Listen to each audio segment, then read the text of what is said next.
Hi everyone, another question that's come up on one of the Facebook groups that I'm in, and I've seen it come up a few times, so I thought it'd be worth creating another video, is on a Facebook page for your business, how to change the call to action, which would be this big blue button.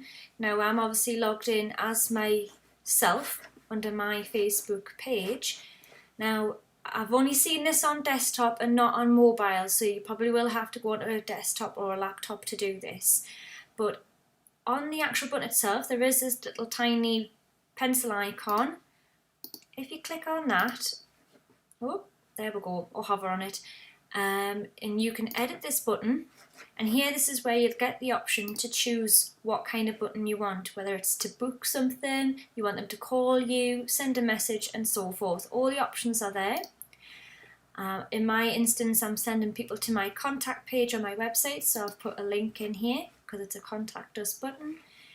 And if people are on their iPhones or iPads, there is another option there as well, should you have an app that you integrate with, and also for those on Android phones as well.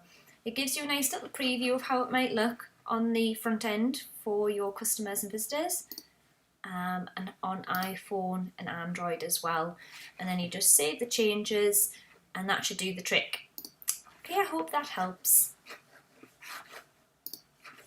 I'm an icon, man. I'm a girl about a 10. I should fuck her in a Benz.